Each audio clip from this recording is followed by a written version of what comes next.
Salam Syawal guys, hari ini saya akan bawakan satu operasi bersepadu. Dia tahu lokasinya? Nanti-nantikan. Operasi bersepadu ini dijalankan berdasarkan aduan orang ramai. Daripada rakan strategi daripada Polis Diraja Malaysia melalui IPK Selangor, pasukan gerakan awam target lokasi mana-mana Lempak, Angkatan Pertahanan Awam Malaysia untuk melakukan persendian.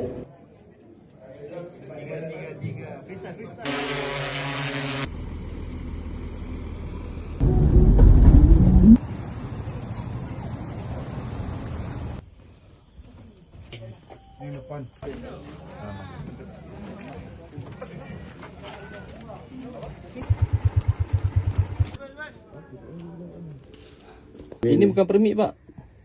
Ini permit. Yang ni yang tu dia bukan permangan haram lah kot kan. So benda ni kita kena putuskan rantai yang tu lah. Selamat sejahtera Tuan.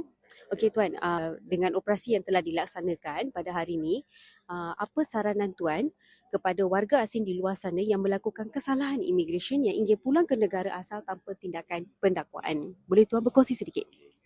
Kita sekarang masih buka kuasa, kita ada program PRM. Program repatriasi migran yang akan berakhir pada hujung bulan April ini. So ambillah peluang, datang hadir ke pejabat yang kita sediakan PRM. Kan? Contohnya kalau di Selangor ni kita ada di Shah Alam, di Pelabuhan Kelang, di Kelana Jaya dan juga di Cawangan Kajang. Datang walaupun dah overstay 2-3 tahun, datang sediakan tiket. Kan? Tiket untuk pulang one way dan kita akan bantu mereka, mudahkan perjalanan mereka untuk pulang. Tanpa kita penjarakan mereka ke, tanpa kita compound dakwa mereka. Itu saranan saya ingatkan. Lagi kurang sebulan.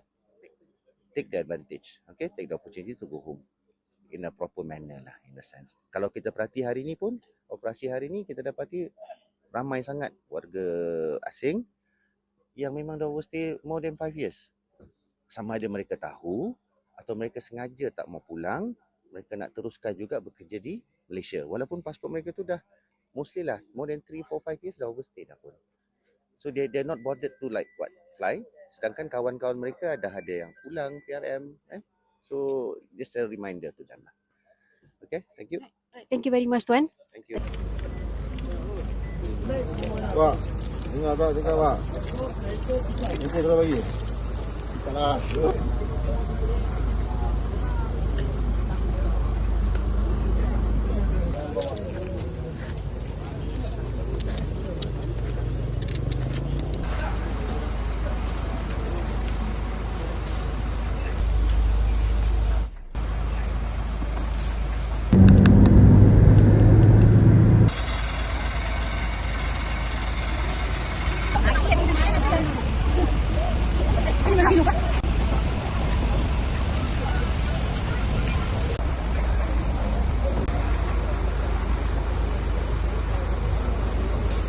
Dan kepada anda di luar sana, jika mempunyai sebarang maklumat mengenai parti, jangan diam je. Salurkan terus kepada pihak imigresen.